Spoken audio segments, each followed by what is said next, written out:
In this moment that we're in right now where facts are challenged, there's just facts and alternative facts thing that we're doing. Where do you see yourself in that? What is the role of a scholar? With the glut of information that's now available, it's important to have people who do have actual experience or expertise in those areas also contributing to the conversation. I think that it's always been important to speak truth to power, but never more so than in the time when power is being so actively used to undermine truth.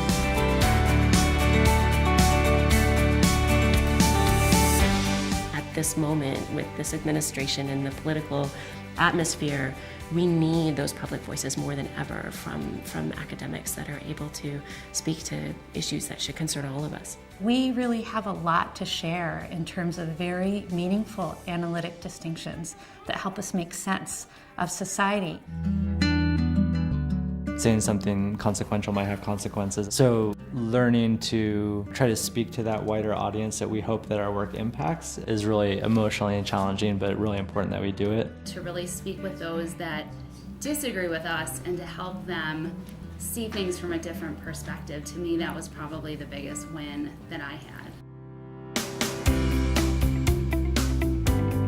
When there's an uncertain political climate, specifically, whether the federal government is going to value scientific research, which is what you do, then you do feel an obligation to say, here are the tangible, concrete benefits of what I do every day. It involves training people who will be our future scientists. When you devalue science, you also devalue that education. It is my responsibility as a scientist to provide the very best knowledge and to publish it in the world's best journals.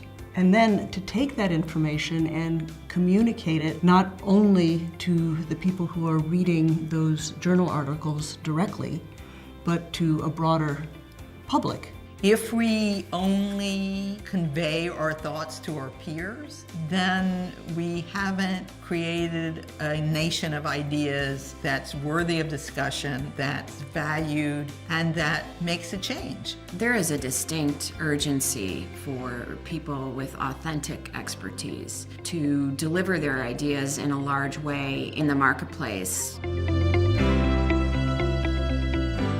One issue that I've taken a stand on is the prevalence of mental illness and the lack of services that are available in communities. One thing that I'm very proud of is being a Southside Chicagoan, and I hope that by being a visible face and voice to this topic that I make conversations around mental illness more comfortable. Having worked both as a professional theater artist and as a teacher with artists in Cuba, I realized that the best way to promote change, to instigate change, was to foster cultural exchange. There's a lot of violence and harassment that happens to people who may not look traditionally male or female, and we need safe spaces for them to go to the bathroom. I think it's a very important issue that has gotten a lot of bad press, but the truth is that trans people are more likely to be victims of violence than perpetrators. A lot of the legislation that's been passed in the past several years seems to have been made by people who have never had conversations with some of these women who are being affected by the laws that are made. And as someone who has those conversations regularly with these women, I feel like it's important to share their stories and their perspectives. So you have been in CNN, Time, Scientific American, Chicago Tribune, Ms., Garnet News, Washington Post, Tampa Bay Times, but together you have reached millions and millions of readers.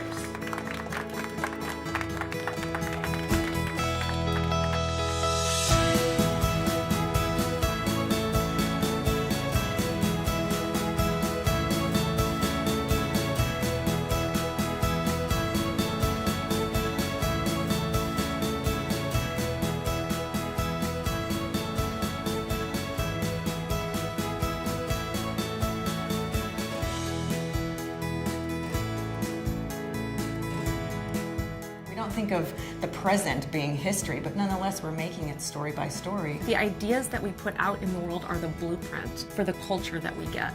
It's about which wars we fight, which diseases we fight, who will go to college, who will go to prison, who the police force will protect, who the police will see as threat. who will go down in the history books and who will shape our future. There is a greater recognition of all of the social challenges that are currently happening in the world, and I think that this is really an exciting time to capitalize on that energy and use it for the greater good of our society.